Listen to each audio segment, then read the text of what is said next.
En el día de hoy vamos a comenzar la enseñanza. Comenzamos en oración a nuestro Dios para que su palabra nos hable en este día, si usted me acompaña. Padre, en el nombre de Jesús, gracias te damos. Gracias por la alabanza, Señor, que nos permites tener como hermanos unidos, cantándote, Señor, en todo tiempo por medio de tu Espíritu Santo y tu palabra, Señor.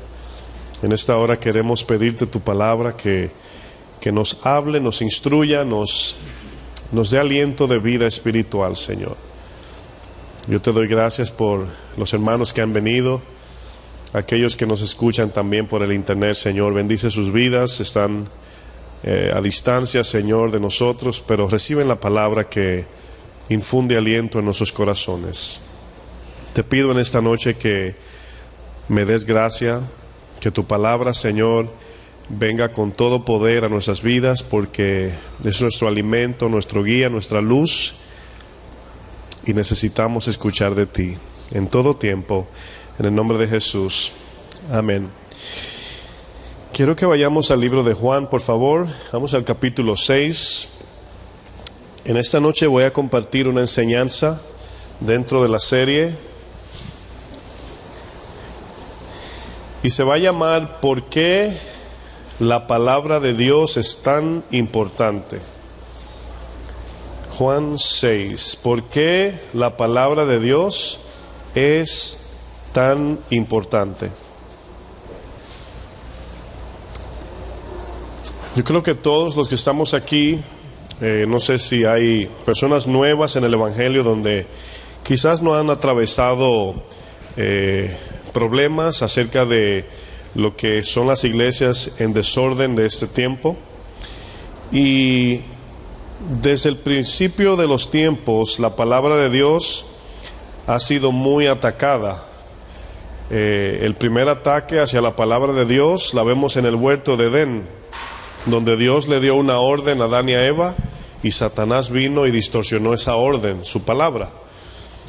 Y cuando vemos los ataques del enemigo, las batallas espirituales, tienen que ver hacia nuestro corazón para no obedecer la palabra. Pero desde nuestra perspectiva, desde nuestra posición, ya como creyentes, queremos entender por qué es tan importante la palabra de Dios. ¿Qué tanta importancia tiene la palabra de Dios? Vamos a ver muchos textos en este día, pero yo quiero iniciar con esta historia donde en el capítulo anterior el Señor multiplicó los panes y los peces. Ahora, yo no sé si en su país es así, pero de la manera que el gobierno por así decir, un término voy a usar, le calla la boca al pueblo, es con entretenimiento y comida, ¿verdad? Yo no sé si en su país, pero en mi país había un presidente que daba muñecas y bicicletas, ¿verdad? Presidente Balaguer, y era un presidente, ¿verdad?, que era sabio en su entendimiento terrenal. Y nosotros somos seres interesados. Dios nos dio un corazón para buscar la vida, el bienestar, pero cuando no tenemos conocimiento de qué es lo mejor para nuestra vida, vamos a coger o vamos a permitir cualquier cosa que nos parezca bien. Por ejemplo, cuando usted ve a un niño de 1 año y usted lo pone en el suelo, usted ya sabe que todo lo que encuentra, ¿dónde lo lleva? A la boca, ¿verdad? Pero es porque no entiende, no sabe. Pero ya como adultos, nosotros antes de conocer a Cristo hacíamos tantas cosas y teníamos tantas metas a cumplir que en sí pensábamos que ese era el todo de la vida, ese era el propósito de vivir. Pero una vez venimos a Cristo, si no entendemos cuál es el rol de la palabra en nuestras vidas, por qué es tan importante, nunca vamos a darle el valor, nunca vamos a ver la palabra, por qué Dios nos manda a que andemos en su palabra, por qué es tan importante la palabra de Dios. Bueno, cuando Jesús multiplicó los panes y peces, lógicamente donde se está dando, se forma una fila. Eso todavía existe hoy. Usted nunca verá a la gente peleando por ir primero a pagar su renta, ¿verdad?, o su luz. Pero donde se está regalando, la gente está peleando por pasar primero. Y a Jesús se le amontonó, según los estudios, nos dicen que aproximadamente 20,000 personas. Ahora, 20,000 personas es la mitad del Yankee Stadium, del estadio de los Yankees. 20,000 personas es mucha gente. Y dice que alcanzó para todos. Entonces, Jesús venía predicando ya de hace tiempo. Pero cuando Jesús hacía milagros, venía más gente. No sé si se acuerdan de la mujer del flujo de sangre. Jesús dice que la gente se agolpaba. O sea, si usted va caminando en un lugar, en una calle ancha, y la gente se está agolpando, es porque hay mucha gente. Y dice que esta mujer por el suelo alcanzó a llegar al Señor. No sabemos si la pisaban, si le daban patadas, me imagino que sí. Entonces, cuando Jesús multiplicó los panes, lógicamente la gente se amontonó, porque es fácil seguir al político cuando ofrece lo bueno, ¿verdad? Y de cierto modo nosotros tenemos una mentalidad política, que cuando nos ofrecen algo queremos ese candidato. A Jesús lo querían hacer rey por eso, porque multiplicó los panes y peces. Pero Jesús, cuando multiplicó los panes y peces, utilizó ese ejemplo para poner en la balanza la comida física y la comida espiritual, y apuntar a cuál de las dos es más importante. Ahora, en sentido común, usted y yo sabemos, no hay argumento en esto, que el alimento terrenal únicamente sirve para el cuerpo físico. La comida no nos da madurez espiritual. Usted se come una carne frita y por eso no es más maduro, ¿verdad que no? Entonces, nos damos cuenta que la comida es solamente para nosotros permanecer vivos en esta tierra. La ropa es para cubrir nuestra desnudez, pero es física nada más. ¿Están de acuerdo con eso de que solamente cubre lo físico? Bueno, vamos a pensar cómo Jesús puso en la balanza la palabra de Dios, el pan de vida y el pan físico terrenal. En el desierto es de donde Jesús entra en este contexto de multiplicar los panes. Le dieron el maná. Ahora, el maná les daba para dos cosas. Número uno, era una promesa apuntando a Cristo, era una confianza en Dios. Pero era suficiente para atravesar el desierto. Ellos querían melones, carnes, pescados, etcétera. Ellos querían hacer una fiesta en el desierto. Por eso cuando le dieron la oportunidad, dice que fundieron todos sus prendas, aretes de oro y todo, hicieron un becerro y estaban fiestando en el desierto. Y es lo que todos buscan. La gente quiere que Dios lo bendiga aquí ahora de manera eterna.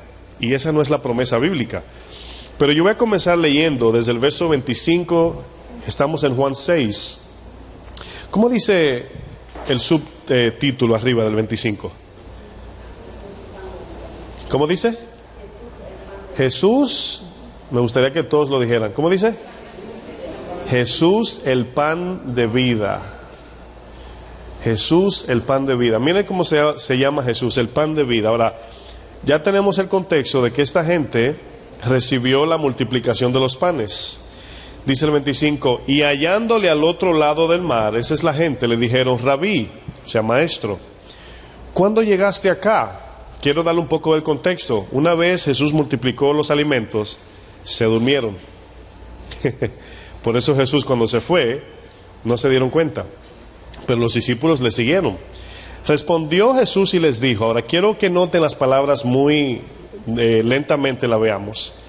De cierto os digo que me buscáis. Ahora, ¿lo estaban buscando? ¿Sí o no? ¿La gente lo estaba buscando a él? Claro que sí. Pero vamos a ver ahora el propósito por el cual lo estaban buscando. Quiero hacer un paréntesis allí. Cuando usted ve, yo creo que vivimos en el tiempo donde hay más personas yendo a la iglesia. Yo nunca he visto tantas megas iglesias nuevas. Usted va a YouTube y luego a mi esposa, wow, cuántos ministerios, cuántas iglesias hay. O sea, increíblemente no hay escasez de palabra, por así decir. Y donde quiera una iglesia, usted camina por aquí y le aseguro que en menos de 5 bloques o esquinas contará algunas 15 o 10, no sé. En el Bronx es así. Pero Jesús le dice, ustedes me buscan, y luego dice, no porque habéis visto las señales, sino porque comisteis el pan y os saciasteis. ¿Qué está haciendo Jesús? Está identificando primeramente el corazón del pueblo que le seguía. Está sacando a la luz de por qué buscaban a Jesús. En otras palabras, imagínense que Jesús venga aquí, hermanos, y nos diga a todos exactamente por qué vinimos. Eso es lo que está sucediendo en ese texto. O sea, en otras palabras, le dijo, ustedes no me están buscando a mí como persona, ustedes están buscando lo que yo le doy, lo que yo les doy a todos, comida, alimento, pan, peces. Jesús en el 27 utiliza una palabra que si no la traducimos según el contexto puede parecer un poco rara, porque dice el texto, trabajar no por la comida que perece. La palabra dice que el que no trabaja, que no coma. Parece una aparente contradicción, pero no. La palabra trabajar allí está hablando del afán de la vida, de dar la vida por aquello que solamente se consigue por medio de un horario de trabajos y ya. Trabajamos de 8 a 5, no sé cuál es su horario, para conseguir el pan y los alimentos y la ropa. Y luego dice Jesús, no por la comida que perece, o sea, no des tu vida por la comida que perece, sino da tu vida por la comida, ¿qué dice? Que a vida eterna permanece. Más abajo, cuando Jesús predicaba, el mensaje de Jesús era bien confrontativo. Ahora, ¿por qué confrontaba? Imagínense eso, hermanos. El mensaje de Jesús consistía en darnos vida eterna, en entregarnos un regalo. Quiero que piense por un segundo en eso. Consistía la venida del Mesías en rescatarnos de la condenación eterna. En eso consistía la venida del Señor. Pero muchos pensaban que Cristo vino a hacerlos ricos, famosos, a darle autoridad sobre Roma, y no. El propósito era vida eterna. Cuando Jesús predicaba, dijeron muchos, wow, dura es esta palabra. Ahora, ¿de verdad era dura la palabra? ¿O estaba endurecido su corazón? Lo que podemos ver allí es que si yo le digo a usted que le voy a dar 25 manzanas y le digo abra la bolsa allí y usted la deja cerrada, se me hace difícil entrarla, ¿sí o no? Se hace duro, porque usted no está abriendo su corazón en este caso con la palabra. Entonces, era dura la palabra porque ellos la querían, pero el precio para poder seguir a Jesús era muy costoso para ellos. Era fácil, era gratis, pero tenían tantas cosas en su corazón que para poder dejar eso le costaba mucho. Y todos dijeron, y ya muchos no andaban con él, y Jesús le dijo a los discípulos, ¿y ustedes se quieren ir también? O sea, no lo estaba votando, le preguntó algo esencialmente que iba a repercutir a la eternidad. ¿Ustedes también se quieren ir? No le dijo váyase, le preguntó. Ahora, en el buen hispano usted tomaría eso como que lo están votando, ¿verdad? Por nuestra condición del corazón. Ya me dijo que me vaya. No fue eso que dije, que si quieren irse también. No lo estoy votando. Quieren irse, y Pedro dijo, Señor. Pedro, hermanos, antes de decir lo que sigue, entendió que para él poder entrar al cielo era por medio de la palabra de eternidad. Pedro lo entendió, y los que seguían. Y cuando Jesús dice, ¿se quieren ir? Pedro dice, Señor, ¿a dónde iremos? O sea, quiero que noten eso, hermano. ¿A dónde iremos? Si usted va a comprar aquí tacos en esta avenida, y el que está allí dice, ¿lo quiere o no lo quieres? ¿Qué usted dice? Allí venden, o allí venden. O sea, tú no eres exclusivo, por aquí venden tacos en cada esquina, yo creo, ¿verdad? Entonces, si se dan cuenta, ese que está allí tiene que tratarte lo mejor posible para que no te le vayas como cliente, porque él puede ir a otro lado y comer tacos, y si ese tampoco quiere, hay otro más abajo. Pero la palabra de vida eterna, hermano, solamente la tenía Jesús. Y cuando Pedro le dice, ¿a dónde iremos? Ya ese es el único puesto de tacos, entiéndase la palabra de Dios. ¿A dónde iremos? Si solamente Cristo tiene la palabra que nos lleva a la vida eterna, hermanos. ¿Ven lo importante de la palabra? ¿A dónde iremos? Y dice el Señor, no os escogí yo a vosotros, le dice más adelante. Pero en este texto, hermanos, Jesús le dice, no se maten, no den su vida por las cosas que perecen. Hay personas que, yo creo que no sé si fue aquí o no sé dónde lo leí, no recuerdo, pero estábamos hablando acerca de los que se excusaron con el Señor. Señor, excúsame, pero tengo que casarme. Señor, excúsame, pero compré unos bueyes que tengo que atender. O sea, los quehaceres de la vida que en sí no son pecado, pero nunca deben ser más importantes que la palabra de Dios. No son pecado. Por eso Salomón dijo, todo tiene un tiempo. tiempo de trabajo, tiempo para la familia, tiempo para bañarse, para comer, pero en todo ese tiempo debemos de ser cristianos. Pero también hay un tiempo que Dios quiere que saquemos con Él. Y luego dice, sino por la comida que a vida eterna permanece, la cual el Hijo del Hombre os dará, porque a este señaló Dios, o sea, a este escogió Dios para esto. Entonces le dijeron, fíjense aquí lo primero que sale cuando ellos ven que Cristo es el exclusivo para esa palabra. Pero ellos no estaban pensando en la palabra todavía, estaban pensando todavía en el pez y en los panes que Él multiplicó. Ahora quiero que noten que no solamente pensaron en lo que Él hizo ayer, sino en su mente dijeron, wow, si andamos con este hombre que con una palabra multiplica los panes. A mí me costó mucho trabajo comprar 3 panes y 2 peces, me costó 3 días de trabajo, por así pensar. Pero ellos dicen, Jesús lo multiplicó con un soplo. Quiere decir que ellos querían estar con Él para que siguiera multiplicando los panes y peces. Por eso es que la gente, cuando van a una iglesia de la prosperidad, siguen yendo y lo siguen engañando, y siguen yendo y lo siguen engañando.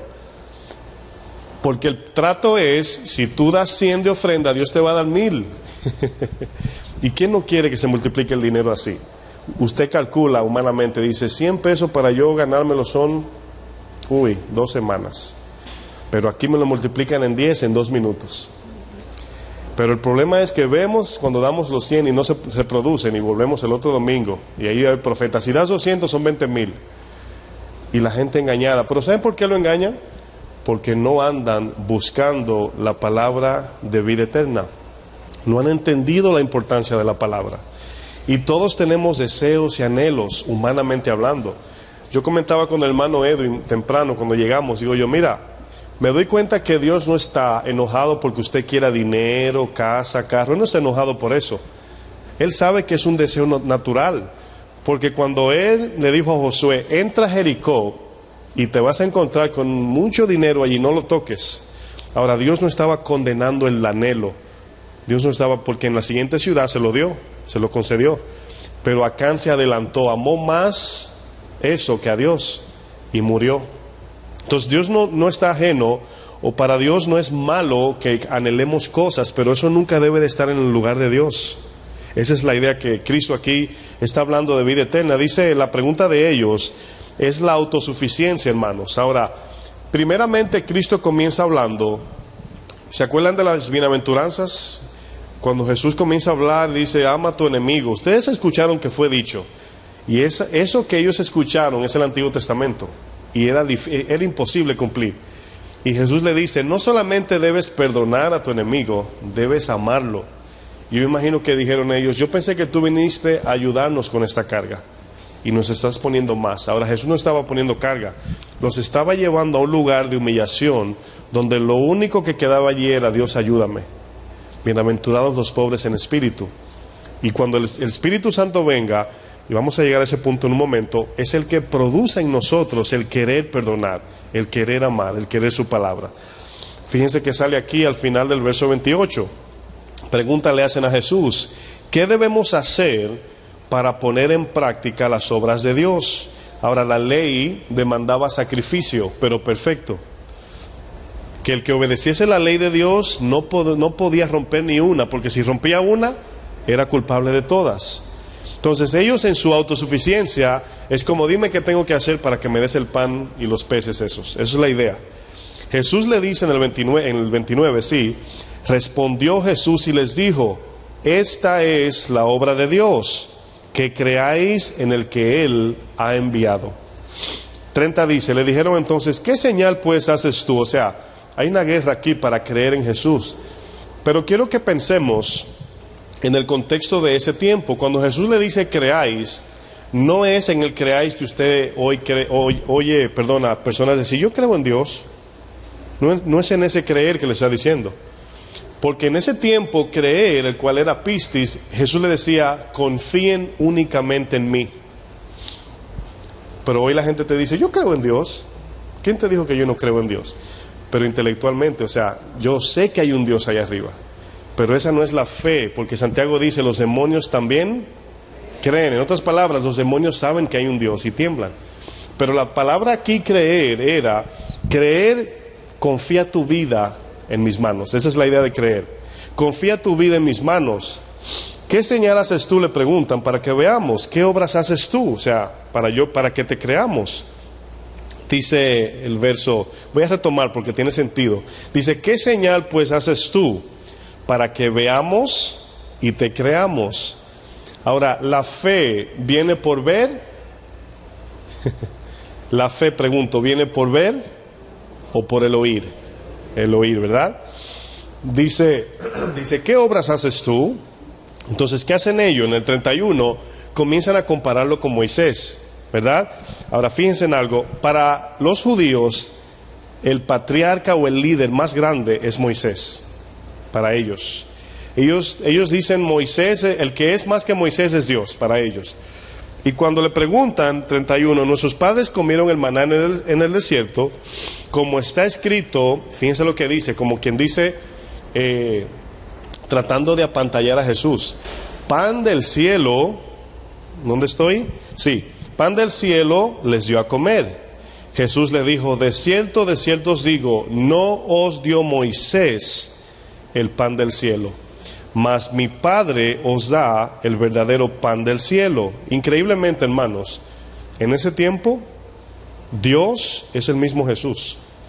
Ellos están hablando con el que de verdad le dio el pan que ellos rechazaron. Ellos están jactando de algo que no fue como ellos, no es como lo están contando aquí. Nos dio pan del cielo, pero no lo recibieron, el maná. ¿Se acuerdan que le dijeron, no recojan para mañana, confíen en mí, cada día le daré el maná para que lleguen a la tierra prometida? Entonces, cuando usted y yo permitimos que este mundo nos alimente de ese apetito terrenal y comenzamos a querer cosas fuera del maná, no llegaremos a la tierra prometida. Nuestro gozo está en la tierra prometida, no en el desierto. Y muchos estamos en ese proceso y nos preguntamos, Señor, ¿hasta cuándo? Bueno, Dios sabrá, Él es nuestro Padre, ¿verdad? Porque el pan de Dios el pan de Dios es aquel que descendió del cielo y da vida al mundo. ¿Cuál es ese pan? Jesús. 34 dice, le dijeron, Señor, danos siempre este pan. Todavía no sabían que era Jesús. Todavía aquí piensan que es un pan especial que brillaba en la oscuridad. Para ellos. El verso 35 dice, Jesús les dijo, yo soy, ¿qué dice? El pan de vida. Yo soy el pan de vida. Vamos a pensar en tres cosas. La Biblia nos dice que el Espíritu Santo y Cristo es lo mismo. Pero en nuestra mente se hace difícil conectar eso, conciliarlo. Cuando usted dice Cristo y el Espíritu, a veces la Biblia le llama el Espíritu de Cristo. El Padre es el mismo Hijo, es el mismo Espíritu Santo. Bueno, cuando usted ve a Dios manifestarse en la Biblia, está lleno de los textos. Usted se va por primera vez a Génesis 1 y ve los tres allí. El Padre dice Dios, el Padre, el Espíritu se paseaba y la palabra era el verbo, Juan 1. Ahí están los tres. Entonces, cuando vemos que dice Jesús, yo soy el pan de vida, se está refiriendo el pan que nos lleva a la vida eterna, hermanos. Un pan hecho de harina nos sustenta terrenalmente.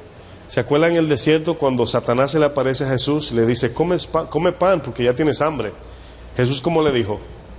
No solo significa que sí debemos comer pan físico, no solo de ese pan, sino de toda palabra que sale de la boca de Dios. Entonces, usted y yo estamos en esta tierra temporalmente. Nuestra promesa es en la eternidad. Muchos o la mayoría en este mundo no creen que están aquí temporalmente. No lo creen. Aunque ellos tienen cierta intuición de que saben, pero no quieren creerlo. Porque piensan que todo está aquí y ahora.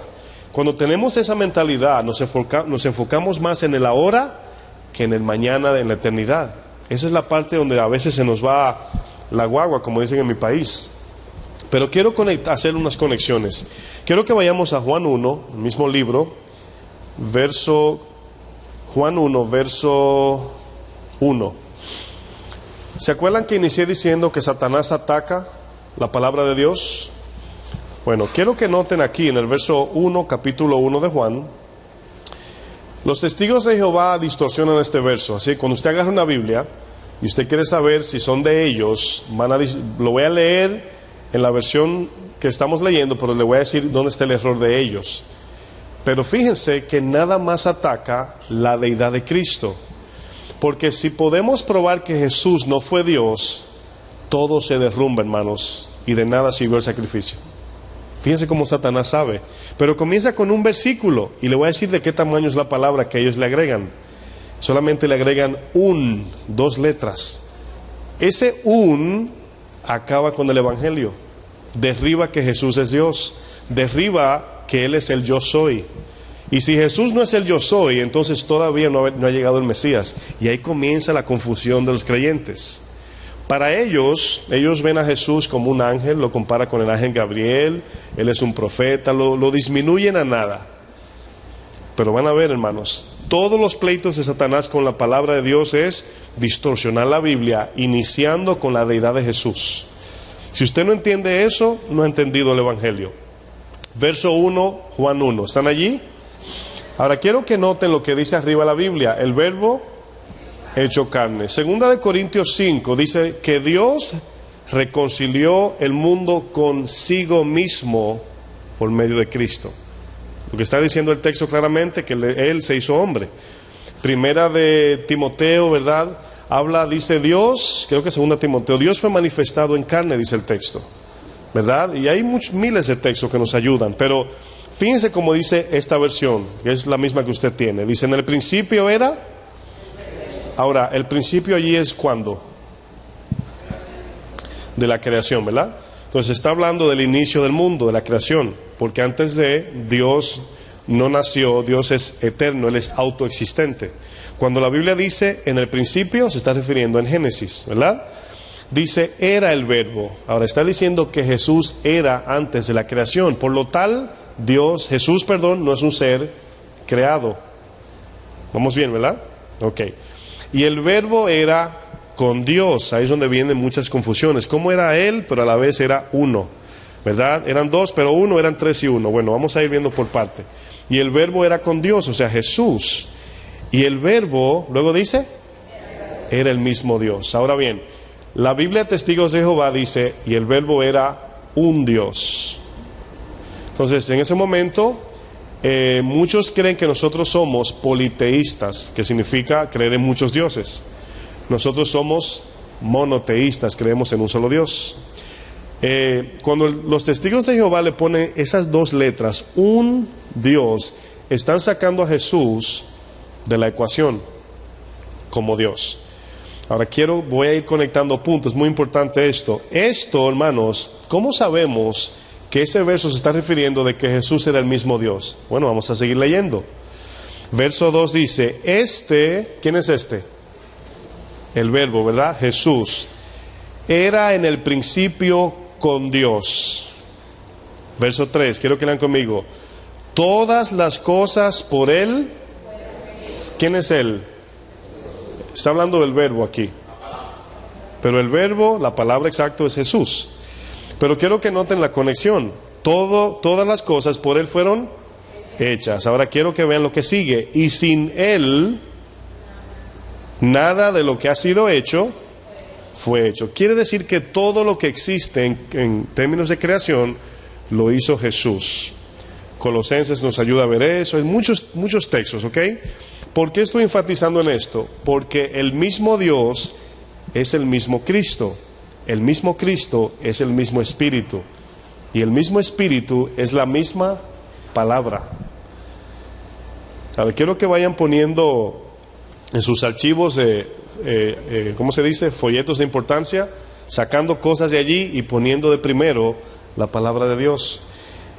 Dios nos entregó la palabra en un libro físico porque nosotros en sí no vemos lo espiritual, sino que nos ha dado su información escrita para que por medio de ella, en nuestro corazón, operando, recibimos la vida del Espíritu Santo, el cual es Dios, el aliento de Dios. El verso 4 dice, en Él estaba la vida. ¿Qué significa eso? Que todo lo que tiene vida procede ¿de quién? De Dios. Todo lo que está vivo, hermanos, es procedente de Dios. Y la vida era la luz de los hombres. Se está refiriendo al Génesis, de cierto modo. La luz en las tinieblas resplandece y las tinieblas no prevalecieron contra ella. Quiero que vean el 14. El 14 dice, y aquel verbo fue hecho carne. Ese es Jesús, el que fue a la cruz, ¿verdad? Dice, y habitó entre nosotros y vimos su gloria, aquí está hablando Juan, gloria como del unigénito del Padre, lleno de gracia y de verdad. Ahora bien, hemos podido ver, hermanos, que la Biblia que usted tiene como creyente, aunque parece un libro simple, es la palabra que infunde en nosotros el aliento de Dios por medio al Espíritu, no santo, sino del Espíritu nuevo que en nosotros hay. ¿Sí lo entienden?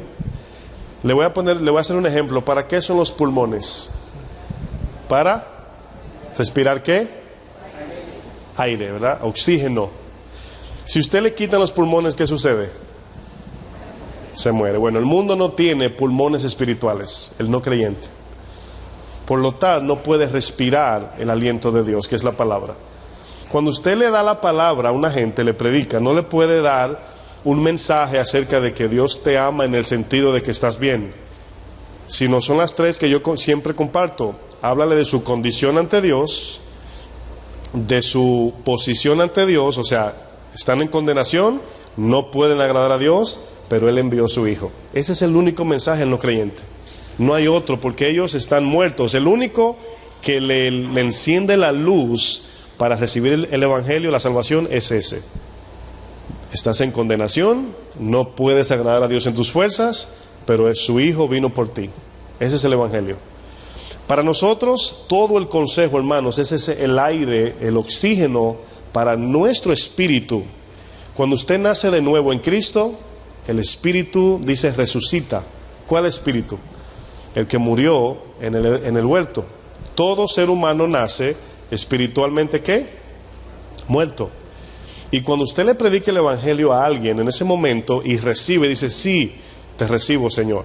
En ese momento entra la fe para salvación. Y esa fe, cuando entra, la persona debe confesarlo, o sea, debe permitir que entre y que salga. Dice, porque con el corazón se cree, pero con la boca se confiesa. Entonces, primero viene de Dios esa fe, cuando tú recibes el Evangelio, cuando dices, sí, ofendí a Dios, sí, estoy muerto y sí, quiero ser salvado. Ahora, muchos no reciben el Evangelio por muchas razones. Muchos porque no creen, pero es porque aman otras cosas más. No es porque simplemente no creen. Ellos están entendiendo el mensaje, pero están pensando, tengo que dejar esto para seguir. No me hables de eso. Esa es la idea, es un negocio. Pero cuando no entendemos como cristianos que la palabra de Dios, mis amados, es lo más importante, que es el aliento de nuestra vida, que usted no puede perdonar a nadie si primero no recibe la palabra, que usted no puede amar si primero Dios no le ama primero. Nosotros le amamos porque Él nos amó primero. O sea, yo quiero que tengamos la mentalidad de que esa botella de agua no nació con esa agua, y esa botella no puede reproducir agua. Necesita pasar por un proceso de llenarla, ponerle la etiqueta, taparla para que otros se la beban. Entonces usted y yo somos una vasija en Dios.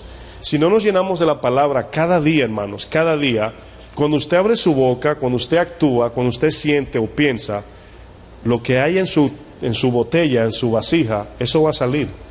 Es una ley natural. Lo que usted ponga allí es como su cuenta de bancos, los que tienen. Usted no puede ahora ir al banco y reclamar $1,000,000 que no tiene allí. Si usted puso solamente $8 con 60 centavos, ¿verdad? Diga, bueno, deje los 60, déme los 8, ¿verdad? Es lo único que hay allí. Pero tenemos la palabra de Dios que nos permite cada día, hermanos, hablamos del tema guardar su palabra. Entonces, yo quiero que en ese tema usted vea la palabra como lo más importante en su vida. Cuando usted sale de su casa, usted toma las cosas por orden de prioridad e importancia.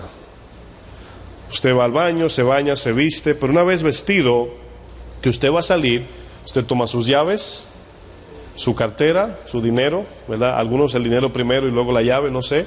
Pero por orden de prioridad, usted se lleva todo lo que necesita. Se le puede quedar algo eventualmente, a todos se nos olvidan las cosas, pero me refiero, a mí nunca se me ha olvidado la llave de mi carro, nunca en mi vida, ni nunca se me va a olvidar. ¿Sabe por qué? Porque no prende sin llave. Ya estaban diciendo, el pastor tiene una memoria, ¿verdad? No, hermanos, no, ¿a dónde voy a ir sin las llaves? Pero usted sí puede salir de la casa sin llaves, y luego dice, ay, cerré la puerta con la llave adentro. Pero la palabra de Dios, hermanos, es lo más importante, no antes de salir a la calle, incluso antes de respirar, lo más importante es su palabra. Ahora, yo no estoy diciendo que el día que usted no leyó la palabra, usted anda en pecado, porque a veces hay palabra que te rinde para la semana y estás allí rumiando, meditas en ella, te la memorizas y dice, la palabra dice que del corazón es de donde emana la vida. O sea, el guardar la palabra y meditar en ella es con el fin de adaptarnos a ella, caminar en ella. No es para solamente decirme, me sé media Biblia de memoria, porque cuando vayamos a actuar, y voy a hablar ahora de la ayuda del Espíritu, es en la palabra que debemos responder para que Dios nos respalde. Yo quiero hablar quiero explicar algunos puntos que puede sonar un poco místico, porque yo sé que cuando pensamos en cómo Dios opera, ¿verdad? Es un poco, vamos a decir, raro al entenderlo. Decimos, ¿cómo es que la palabra yo la leo y ya el aliento de Dios está allí? Miren cómo funciona. Cuando yo, suponiendo en la mañana me levanto, a veces tendemos a hablar de horarios. Si nos levantamos a las 3 y buscamos la palabra, tendremos un día de victoria. Y no depende de eso en sí. Pero ¿por qué hablamos de horario? Porque nuestro día comienza en la mañana. Usted se desayuna para que ese alimento le dé fuerza para seguir caminando durante el día. Usted se levanta con la palabra, no solamente porque el hecho de que yo no me levante y lo primero que agarre es la Biblia, no quiere decir que yo no sea cristiano por eso, o no sea un adorador. Más bien, caminar en todo tiempo con ese cerebro externo que tenemos, que es la palabra de Dios. Así le voy a llamar, un cerebro externo espiritual. Sin ese cerebro espiritual yo no puedo ver el mundo espiritual ni puedo agradar a Dios. Es imposible agradar a Dios sin fe. Y fe allí es andar en el Espíritu. Y andar en el Espíritu es andar en la palabra. ¿Están de acuerdo? Ahora quiero explicar dos cosas. ¿Qué significa andar en la palabra? Bueno, cuando yo en este caso les enseño la palabra, yo sé que el Espíritu le dice cosas que yo solamente veo cuando usted hace así. Yo no sé lo que el Espíritu le está diciendo, ¿verdad? Yo le digo algo acerca de un verso, pero el Espíritu se lo lleva a su corazón de manera diferente. Yo no sé. Eso que el Espíritu le está diciendo, que le expone una área real en su vida, usted debe de anotarlo. Si tiene buena memoria está bien, pero es bueno tomarlo en cuenta, porque Dios identificó algo en ti que quiere sanar. Voy a usar un ejemplo paralelo con un doctor. Cuando vas al doctor y el doctor te dice, mira, tienes una mancha en tu pulmón, de seguro que no se te olvida. Tú sales de allí diciendo, una mancha en el pulmón, una mancha en el pulmón, ¿y ahora? Pero también el doctor te va a decir qué debes hacer. Si amas tu vida, te aseguro que no se te va a olvidar. Pero tenemos la tendencia como cristianos de que cuando la palabra nos identifica una área, ay, me confrontó la palabra, pero saliendo por ahí se nos olvida. Y eso es un peligro, hermanos. ¿Qué hacemos? Llegamos a la casa, ponemos a YouTube a seguir viendo prédica. Y más prédica, y prédica, y más prédica, y prédica, y más prédica. Y se te olvidó lo que Dios apuntó allí. Es como tú decir, fui al médico y me dijo que tengo una mancha negra, pero voy a la clínica al lado a ver qué me dice. Y voy a la otra, y a la otra, y a la otra. No, hermanos, debemos de poner atención a lo que el Espíritu identifica en tu vida. Una vez identifica eso, un ejemplo, te dice, tienes amargura. Por ejemplo, ¿verdad? Tú dices, Señor, amargura yo. Bueno, te habló el Espíritu, no el pastor. Tú debes escribir amargura.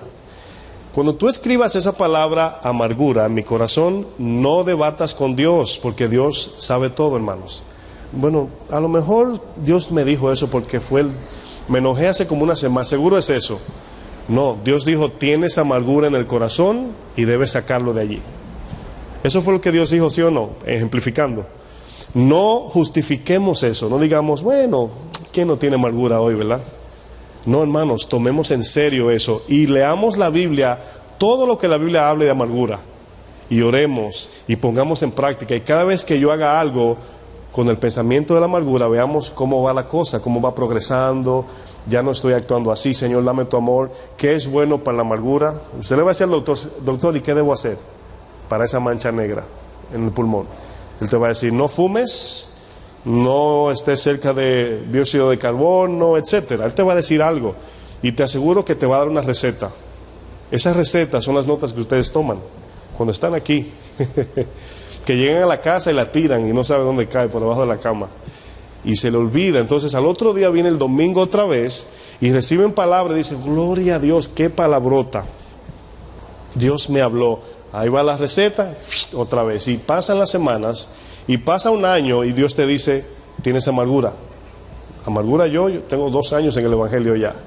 Sí, pero no has tratado con esa amargura. Ahí está todavía. ¿Sí me estoy dando a entender? Entonces la palabra de Dios es la que sana, es la que nos permite crecer, es la que nos transforma. Y cuando usted da el primer paso, aquí voy ahora en la aplicación, ¿cómo es que vencemos el pecado que Dios no nos quita? Hay pecados que Dios se lo llevó así, se desapareció. ¿A cuántos le pasó? A mí también. Hay pecados que yo dije, Señor, pero no me di ni cuenta cuando se fue. Pero hay pecados que están allí que usted y yo tenemos que enfrentar. Y Dios en su soberanía lo va a usar para tratar contigo y con los que te rodean. Ese pecado, ¿cómo se sana? Bueno, número 1, identificarlo. Hay que ser honesto. No lo condicionen a que, bueno, no es tanto. No, pecado, hermanos. Miren, en la Biblia se habla de las zorritas.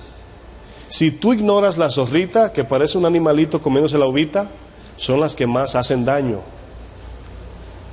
Esas cositas pequeñas, hermanos, dan a luz adentro de ti y salen una rama de pecado. Cuando Dios te identifica, perdona algo, te dice, eso es manipulación, te está diciendo manipulador en ese momento. No digas, no, pero eso fue una vez. No, algo te llevó a manipular y debes de tomarlo en serio y decir, sí, Señor, es verdad. Sí, Señor, es verdad. Sí, Señor. Pero no solamente eso, en el momento que tú anotes ese pecado, debe de iniciar una misión, hermanos. Si yo le digo a usted, hermano, cuando fui a tu casa vi 15 chinchas en una esquina. Usted dice, no, eso es un poquito nada más. ¿Quién diría eso? ¿Alguien? Usted dice, ¿chincha dónde? No, dime, ¿para qué? Para que eso no contamine toda la casa y pierda toda su ropa, todas sus pertenencias y le dañe todo. El corazón es igual. Un pecadito, hermanos, miren, le voy a decir esto en un ejemplo. Yo enseño la palabra. ¿Sabe cuál es el pecado más a la puerta? El mío, el orgullo. Tocando allí la vanagloria. Porque ustedes me están mirando. Y cuando ustedes aplauden y me dicen buena palabra, yo tengo que estar vigilando mi corazón de que no se meta una chinchita.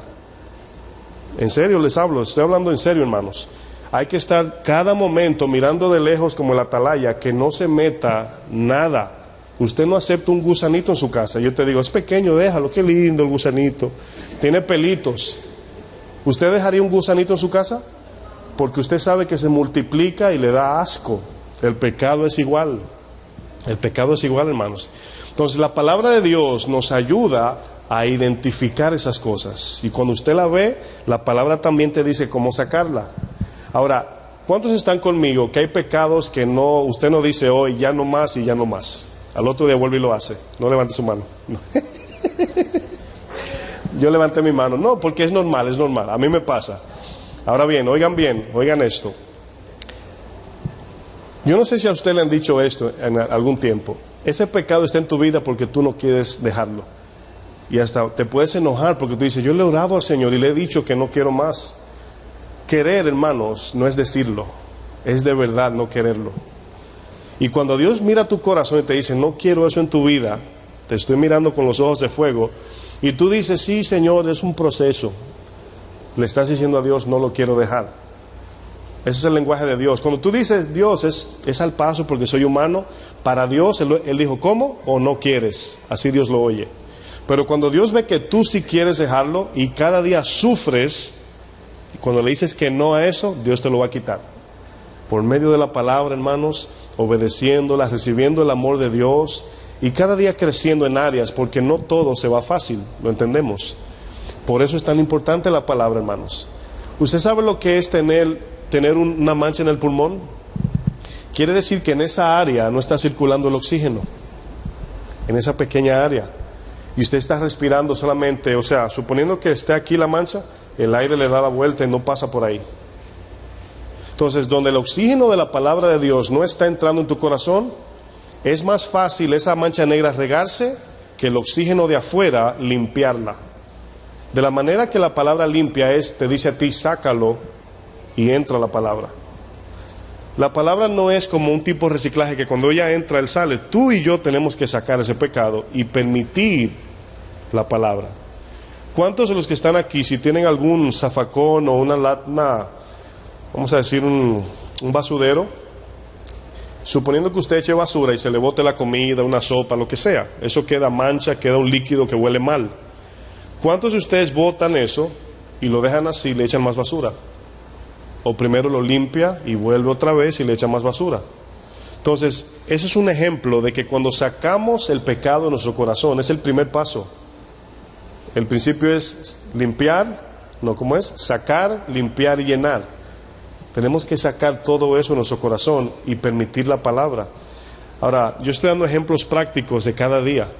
Debemos de crecer en tomar notas cuando el Espíritu te revele tu condición. El Espíritu te va a confrontar con el fin, o exhortar con el fin de que te arrepientas de eso para sanarte.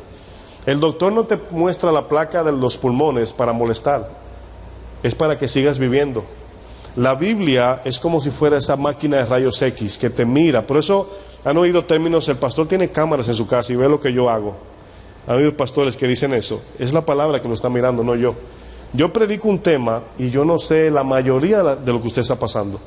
Y al final del servicio me dice, wow, el Señor me habló. Digo yo, gloria a Él, porque yo no sabía nada. Yo solamente recibí una orden de Dios, habla de esto. Y cuando predicamos, ahí va la palabra en el corazón del que lo abre y te saca algo. ¿Para qué lo saca, hermanos? Para limpiar. Pero no lo saca, esa es la parte que quiero que entiendan, te lo enseña. ¿Qué vas a hacer con eso? Porque es voluntad de nosotros, hermanos, no de Dios, en el sentido de decidir. Dios quiere que seamos limpios, pero te lo presenta y te dice, ¿qué vas a hacer con esto? Y tú dices, no lo quiero, Señor, pues tú sácalo. Y yo te voy a ayudar con el Espíritu Santo. ¿Sí lo entienden? Entonces, cuando hablamos, este pueblo que buscaba, volviendo al capítulo 6, este pueblo buscaba al Señor, le dieron más valor. Acuérdense que era el pueblo de Dios, hermanos, eran judíos. Le dieron más valor a las cosas terrenales que a la palabra de vida eterna. En el verso 66, hasta abajo, búsquelo. Fíjense lo que dice.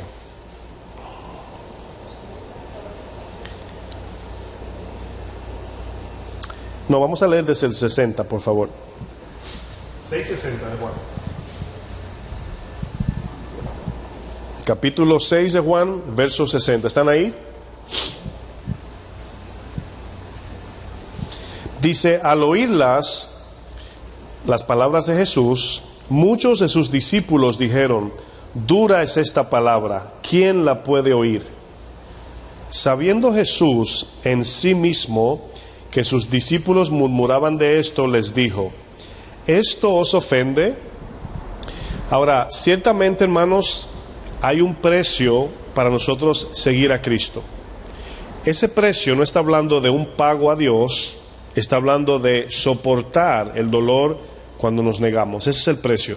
Cuesta decirle que no a tu carne. Yo sé que duele humanamente, claro que sí. Pero lo que a veces ignoramos es que cuando decimos, Señor, lo voy a hacer confiado en ti, el Espíritu entra y te fortalece y puedes vencer. Ahora, qué bueno que lo vemos así, porque cuando venzas, no vas a decir, es que yo oré mucho, es que ayuné, es que me levanté a tal hora. No, por la gracia de Dios, Dios nos ayudó y pasamos al otro lado. Esa es la idea, hermanos.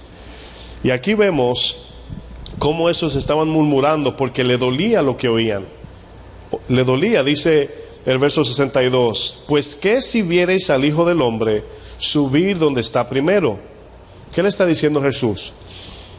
Si ustedes sufren y reciben mi palabra, van a tener una repercusión eterna, para bien, es para su propio bien. Y Jesús le dice, y si ustedes ven que yo doy mi vida y luego me ven ascender, ¿qué harían? Entonces fíjense cómo ya no vemos la palabra tan dura. Quiero explicar esto. Cuando usted escucha el mensaje de Dios, ¿es dura la confrontación, sí o no? Levante su mano si usted se siente confrontado. Ok, todos.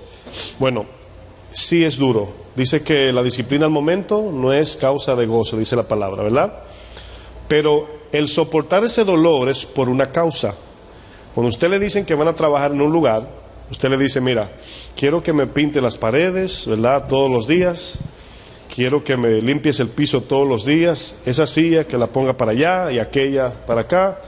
Me le pase un paño a los aires, apague los bombillos. Y comienza la lista y tú estás... Y comienzas a las 8 hasta las 8 de la noche. Y tú ya estás diciendo en tu mente, no creo que quiera el trabajo, ¿verdad? Eso es lo que estamos más o menos diciendo. No. Y él te dice, te voy a pagar $5,000 cada 4 días. Tú, ok. Cambió la cosa, ¿verdad que sí? Cambió un poquito. Ahora, ¿por qué? Porque te están dando un precio por el sacrificio que es mayor que aún dar tu tiempo. Jesús le dice, ¿qué si ven al Hijo del Hombre ascender?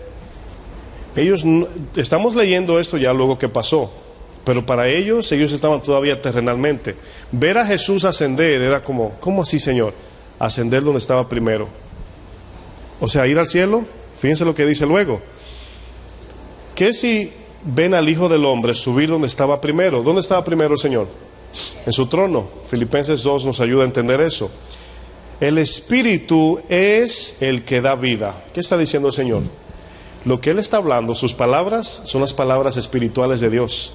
Pero notan que les está hablando en hebreo, por así decir, en un lenguaje, como yo estoy hablando en español ahora. Es una información escrita, porque usted y yo así aprendemos, por escritura y por información. Pero el poder dentro de esa palabra, cuando entra en el corazón, es la que da vida. Cuando usted la recibe, cuando usted dice, quiero vivir esa palabra. Esa es la idea. 63 dice, el Espíritu es el que da vida. La carne para nada aprovecha. Las palabras que yo os he hablado son ¿qué? Son espíritu y son vida. Ahora quiero que noten esto, hermanos. La Biblia, hay personas que tienen 3, 4, 5, 6, 7, 8 Biblias de colores, con versiones diferentes, traducciones, comentarios, etcétera. Muchas de esas personas no la estudian. Y algunos la estudian con mala intención. A lo que me refiero es para solamente adquirir conocimiento y no quedarse atrás, como dicen en mi país. Pero Jesús dice que la palabra que yo estoy predicando, esta, la de ahora, si yo estoy predicando la palabra sana de Jesús, dice que son vida y espíritu. No son carnales las palabras, no son almáticas, o sea, no son emocionales. Por eso es que a veces el servicio se ve como humanamente aburrido. Estamos aquí oyendo a alguien hablar. Es más que eso, hermanos. Por eso es tan importante la palabra. Las palabras que yo os he hablado son espíritu y vida. Pero luego dice el Señor, pero hay algunos de vosotros que no creen. Porque Jesús sabía desde el principio quiénes eran los que no creían y quién le había de entregar. Y dijo eso, ¿verdad? Por eso he dicho que ninguno puede venir a mí si no le fuere dado del Padre. Ahora esa es la idea, hermanos. Dice Jesús, nadie puede venir a mí si el Padre no lo escoge. Quiero que entiendan esto. Cuando usted le predica a alguien el mensaje, esa persona está negociando adentro. Está escuchándote, pero negociando. Dice la palabra, vida eterna, se oye muy bonito, ¿verdad? No morir jamás, paz de Dios, yo quiero todo eso. Pero cuando te dice sígueme, deja tu inmoralidad sexual, deja tu pecado, deja todo lo que este mundo ofrece, ahí estás diciendo que no. Dios ve eso ahí. Pero cuando tú dices, Señor, estoy dispuesto a dejarlo todo, y ve tu corazón, ahí Dios te escoge. Y por eso dice, Dios lo trae a Jesús. ¿Cómo es que Dios escoge? Cuando ve que tú te arrepientes y estás decidido a seguirle. Los que quieren seguirme deben tomar su cruz, aborrecer este mundo y seguirme. Ese es el llamado del Señor. Entonces Dios sabe cuál es. En ese momento, hermanos, gloria a Dios por ustedes y por mí. En ese momento, hermanos, el Señor es algo instantáneo. El Espíritu Santo entra, un nuevo sentir en tu corazón por Dios, y vienes al camino de la salvación. Ahí comienza la jornada. No se acaba allí, ahí comienza. Ahí comienza el camino. Hay que llegar hasta allá. Los que permanecieren, esto será salvo. Entonces, la elección de Dios habla de los servidores. Dios elige a algunos para servir, pero la salvación, Él quiere escoger a todos. El problema es que no todos responden al Evangelio. Entonces, cuando tú abres tu corazón a la palabra, en ese momento Dios entra. Dios está en manos. No sé, hay un juego de niños que tú pones algo en tu mano y la idea es que si el niño coge lo que tienes allí antes de que cierres la mano, si él llega a tomar eso, gana. Ese es un juego. Yo me imagino a Dios así, cuando a alguien le están predicando así. Si dice que sí, en ese momento lo toma, hermanos. Y el enemigo hace y le da en blanco. No le da a nadie, pues el Señor se lo llevó. Esa es mi imaginación, claro, es un ejemplo. En ese momento Dios dice, y nadie me lo arrebatará de mi mano, o sea, lo voy a proteger. Pero ¿qué es lo que hace que estemos allí hasta el fin, hermanos? Es la fe, y la fe viene por el oír la palabra. El aliento, el oxígeno del Espíritu. Este mundo, hermanos, nos va a bombardear con ideas, promociones, ofertas, lujos, colores, hombres, mujeres, de todo, hermano, con el fin de que usted se aparte, con el fin de que usted vuelva otra vez atrás. Y esa es la batalla de usted y mía de cada día. Dice el 66, desde entonces muchos de sus discípulos volvieron atrás. Ahora allí se dieron cuenta de quiénes eran verdaderos o no. Cuando vieron la verdad de la verdad, se volvieron atrás. Dijo entonces Jesús a los 12. Ahora, notan que eso es una decisión personal. Jesús, aunque usa la palabra, los escogió. Ellos tenían la decisión de quedarse o irse. Porque le pregunta, ¿se quieren ir también ustedes? ¿Verdad? ¿Dónde estoy? 67. ¿Queréis acaso iros también vosotros? Le respondió Simón Pedro, Señor, ¿a quién iremos? Tú tienes palabras de vida eterna. Y nosotros hemos creído. Quiere decir, abrimos el corazón. ¿Se acuerdan dónde creyeron? ¿Se acuerdan cuándo creyeron? No fue en el milagro de la pesca milagrosa. Eso fue algo para ver que Jesús era el Mesías. Cuando Él dijo, síganme. ¿Saben cuándo creyeron? Cuando dice la palabra, y al instante dejaron sus redes. En ese momento le siguieron. Al instante quiere decir que en el momento que Jesús le dijo, síganme, ellos dijeron que sí en el corazón, dejaron caer las redes y le siguieron. Yo quiero que vayamos a Filipenses 2. Vamos a ver cuando la palabra, ya como cristianos en nosotros. Filipenses 2, verso 12. La palabra, hermanos, es lo que nos preserva para poder llegar hasta el fin. La fe viene por el oír la palabra de Dios. La fuerza espiritual se recibe por medio de la palabra. El entendimiento, el discernimiento, todo es por medio de la palabra de Dios. Cuando usted tiene la palabra por menos, su vida refleja lo mismo. Usted se da cuenta, una vez usted alcance cierto nivel de madurez, a las personas cuando están creciendo en entendimiento. Yo he visto dos grupos, hay muchos, pero voy a hablar de dos. He visto mucha gente con mucho conocimiento, inmaduros espirituales. Pero he visto gente con poquito conocimiento, inmaduros espirituales. Ahora, ¿por qué? Y eso es a veces, no es una ley, no es una regla. ¿Por qué el que tiene mucho conocimiento refleja poca madurez? ¿Y por qué el que tiene poco puede reflejar más madurez? Porque es como usted reciba, a la medida que usted aprende, va permitiendo que llegue aquí. Usted puede tener, un arqueólogo puede ser ateo de la Biblia, y puede saberse la Biblia, hermanos, con fechas, todos, contexto histórico, de todo, y no creer en Dios. Y uno que vino hace una semana, vino totalmente entregado, con un poquito de palabra ya camina en luz. Entonces no depende tanto de la capacidad de conocimiento, sino de la capacidad que estamos permitiendo bajar al corazón. Esa es la idea. Dice el verso 12 de Filipenses 2, ¿están ahí? Dice, por tanto, amados míos, como siempre habéis obedecido, no como en mi presencia solamente, sino mucho más ahora en mi ausencia, ocupaos en vuestra salvación con temblor y temor. Aquí Pablo nos está hablando de que una vez somos justificados, estamos en el camino del Señor, Lo único que nos ayuda, hermanos, a perseverar hasta el fin es la obediencia a su palabra. ¿Por qué le digo esto? Cuando Jesús habla de la salvación, dice: yo soy la verdad, yo soy el camino y soy la vida, ¿verdad? Ahora fíjense que habla de un camino, no habla de un destino. Él no dice yo soy el destino a, aunque sí, pero me refiero a la donde inicia el caminar cristiano. Incluso dice yo soy la puerta, ¿verdad?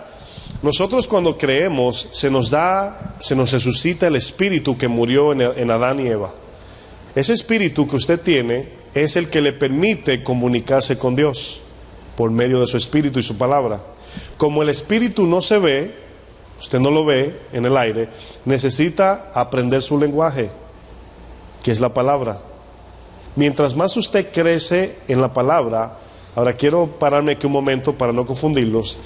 Si usted estudia mucho, pero no permite ese mucho que baje, usted no sabe nada.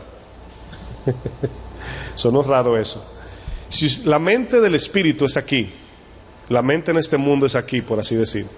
Usted se llena del mensaje y se llena del mensaje y de entendimiento y del griego y el hebreo, el arameo, el dominicano, el mexicano, el todo, y no deja que eso baje aquí, usted no ha entendido nada. Porque la Biblia le llama entendimiento es cuando obedeces. En la parábola del sembrador hay 4 grupos. Hay uno que ni quiso escucharla, dice que el diablo lo tiene dominado, pero hay otro que dice que tiene piedras, ¿verdad? El camino, ese es el que oye con gozo la palabra, o sea, llegó aquí la palabra, pero no bajó porque tenía su corazón lleno de temor por perder su vida al seguir el Señor. Dice que ese salió con gozo, pero se le olvidó cuando vino la prueba de la palabra. El último, para ir avanzando, dice, ese es el que tiene la tierra fértil. Tierra fértil está metaforizando un corazón que sacó todo de su tierra para permitir nada más la palabra. Dice, este fue el que oyó, entendió y obedeció, y llevó fruto al 30, al 60 y al 100. Cuando usted oye las cosas de Dios que chocan con una decisión interna, Dios quiere que yo haga esto, pero a mí me gusta mucho esto. Si usted no saca eso que le gusta mucho, no explota la palabra en su corazón para llevar fruto ahí dentro. Tiene que sacar eso para que la semilla de Dios a su tiempo traiga fruto. Pero fíjense lo que dice luego, verso 13. Ocupaos es la palabra, totalmente ocupados en Dios. Y habla con temor y temblor. O sea, temor y temblor, usted quizás se preguntaría, ¿debo temblar cuando leo la Biblia?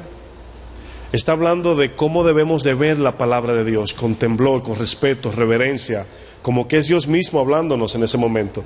Y por eso dice, porque, y esa palabra tiene un propósito, porque Dios es el que en vosotros produce así el querer como el hacer. Aquí hay 2 cosas, deseo y fuerza espiritual. Deseo y fuerza, yo lo veo así. Deseo, si yo le preguntaría a usted algo, y quiero que me pongan atención aquí porque lo iba a hacer al principio, pero creo que Dios lo tenía para este momento. Si yo le pregunto a ustedes de manera individual, ¿por qué usted busca la palabra de Dios? No conteste rápido, piense. ¿Por qué usted busca? O sea, qué lo lleva a querer la palabra de Dios? Porque venimos aquí a ser confrontados. Igual yo.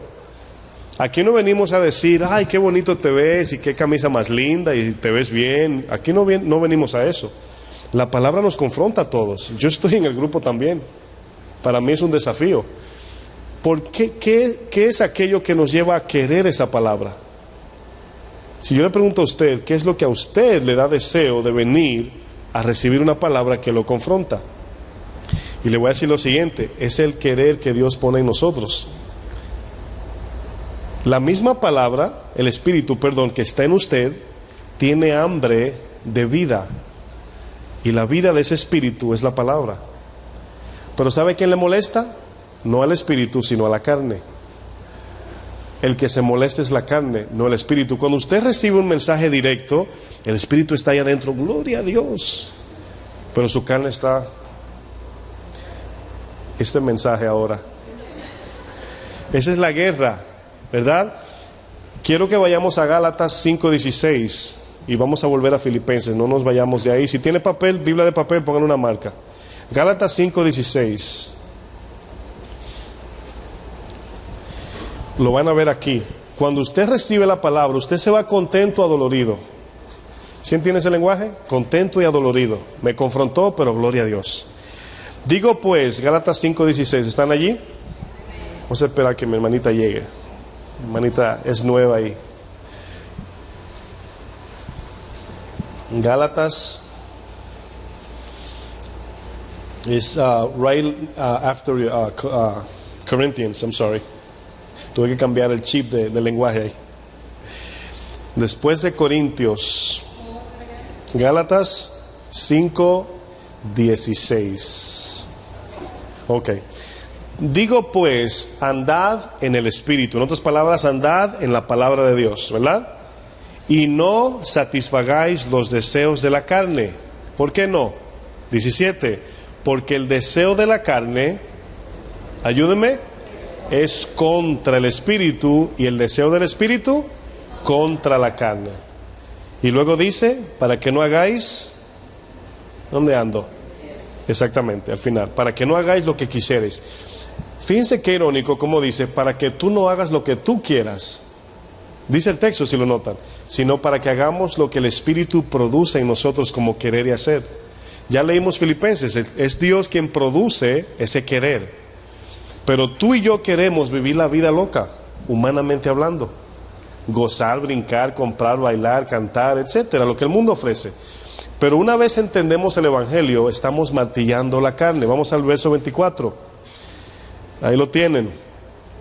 Pero los que son de Cristo, ¿cuántos son de Cristo? Todos, ¿verdad? Han crucificado la carne con ¿qué?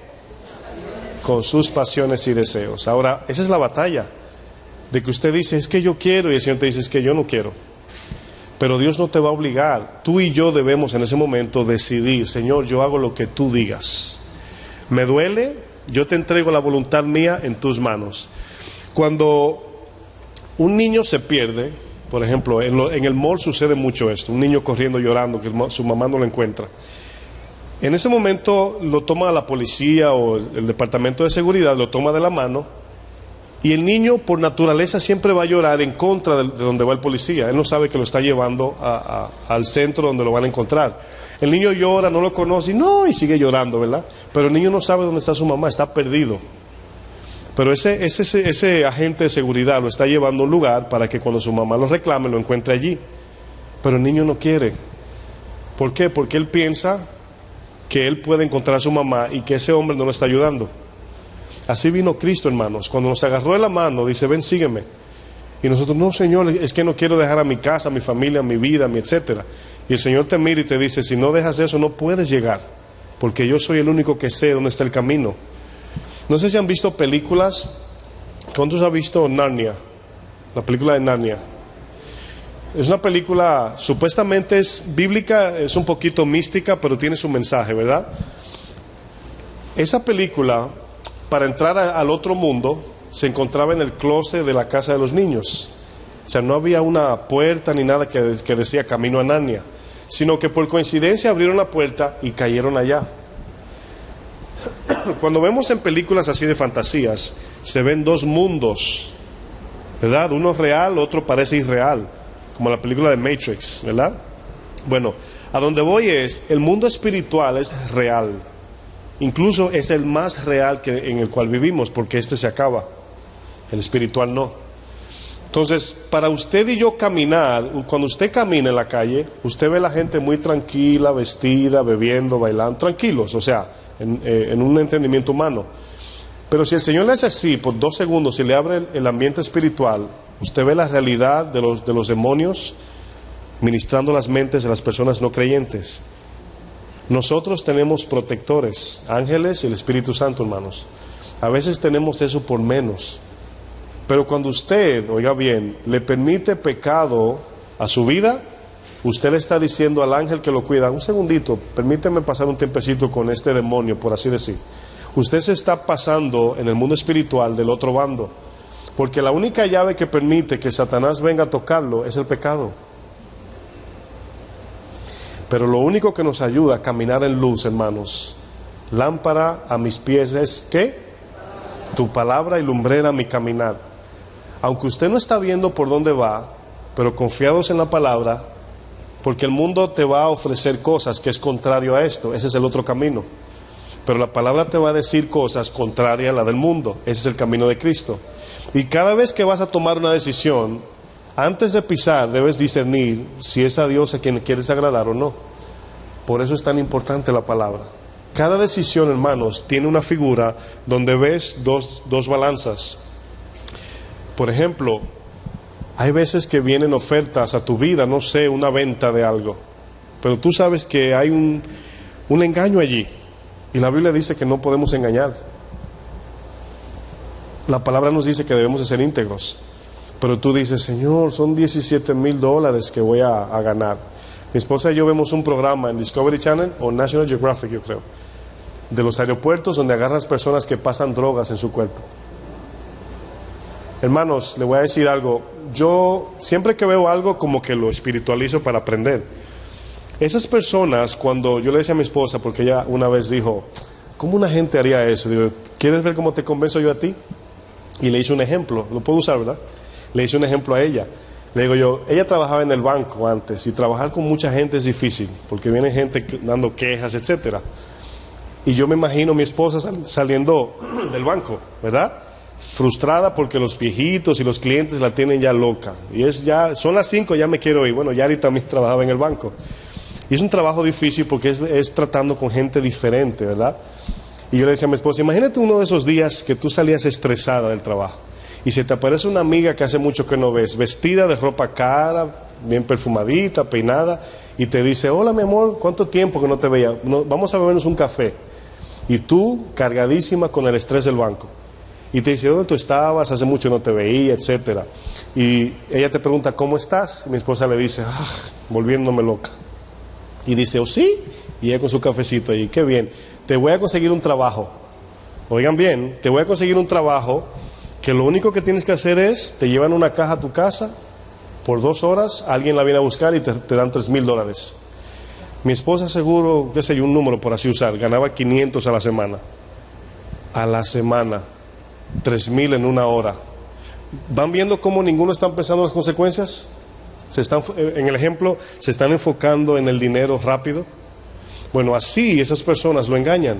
Le dicen, mira, tú ves esa lista de personas, están de aquel lado, tienen casa, carro, piscina, de todo. Tú pasas, no se van a dar cuenta, tú pasas. Satanás es igual, hermanos.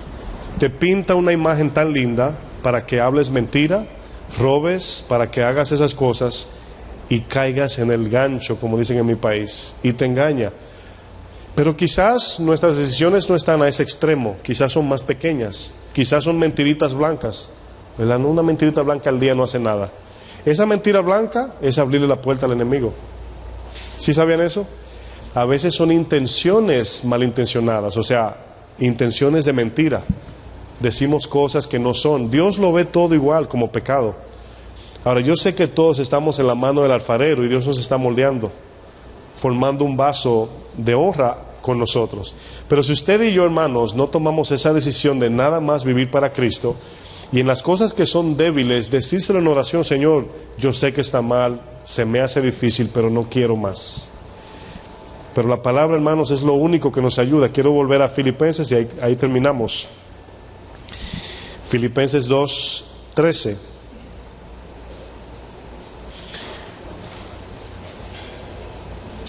Como hemos hablado, hermanos, estos son procesos a largo plazo y si permanecemos con paciencia, veremos el galardón. Dice el verso 13, Filipenses 2, porque Dios es Dios quien produce, hermanos, en nosotros querer buscarlo a Él. ¿Usted está entendiendo eso? Que aún buscarlo a Él procede del hambre espiritual que Dios pone en nosotros.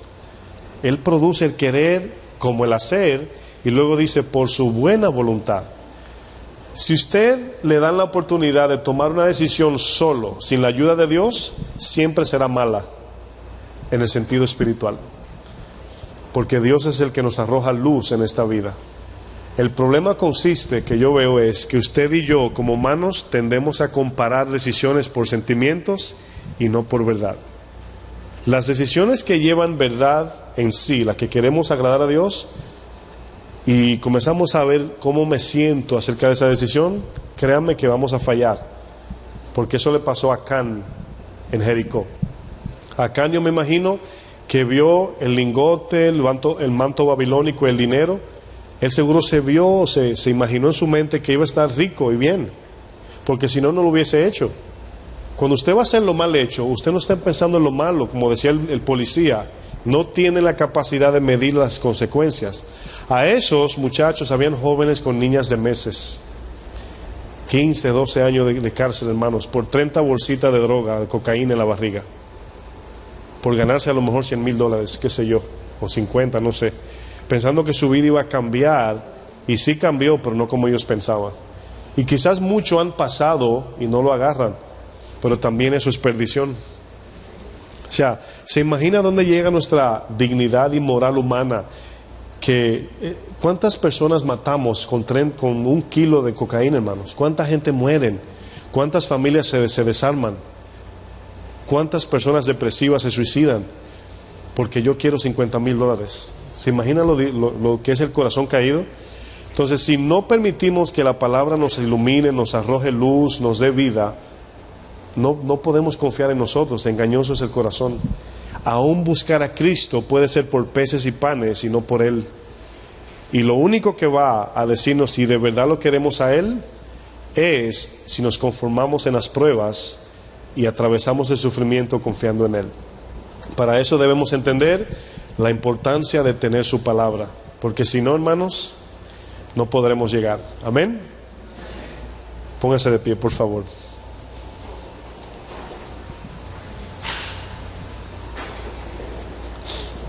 Cuando el Señor le dijo a los discípulos, pasemos al otro lado, yo quiero que usted se vea en las sandalias de ellos, por no decir en los zapatos, ¿verdad? Piensen en eso. Jesús le dice, pasemos al otro lado. En el camino de pasar al otro lado, se revuelca el mar y comienzan las olas a casi querer matarlos. Jesús estaba durmiendo en la popa del bote, ¿verdad? Yo quiero que usted piense en lo siguiente. ¿Qué era lo único que ellos debieron tener para poder atravesar eso de manera fiel? Piensen bien. Fe es una palabra muy general, tiene que ser algo más específico. Piensen por un segundo. Si Cristo me dice, pasemos al otro lado, para yo atravesar fiel, ¿qué debo de retener? Su palabra. No olvidarme de lo que Él dijo, pasemos al otro lado. Pero hay veces que Él nos dice, pasemos al otro lado, y Él es el Mesías, el Dios, y en el camino nos encontramos con cosas que decimos, yo no creo que vamos a llegar. No, ya Él dijo que vamos a llegar. Entonces, aunque no entendamos el problema en el medio, debemos abrazar, guardar, meditar y darle la importancia a lo que Él ya dijo. ¿Sí lo entienden? Ellos se asustaron porque, por eso le dijo, hombres de poca fe. ¿Por qué le dijo poca fe? Porque dejaron ir lo que debieron retener en su corazón, que es su palabra. Padre, en el nombre de Jesús, te agradecemos, Señor, por tu favor y misericordia. Gracias por darme la fuerza, Señor, aún no teniéndola, Señor, para traer tu palabra. Bendice mis hermanos con tu palabra en todo tiempo, y que todos los que estamos aquí podamos un día, allá en el cielo, mirar atrás y decir, gloria a Dios que retuvimos tu palabra. Por eso estamos aquí hoy. Atravesamos dificultades, dolores, cosas que no entendíamos, peticiones que no llegan, incertidumbres que no acaban de cumplirse. Pero por cuanto guardamos tu palabra, estamos aquí contigo, Señor. ¿A dónde iremos, Padre, si solamente tú tienes palabras de vida eterna? Dios le bendiga, hermanos.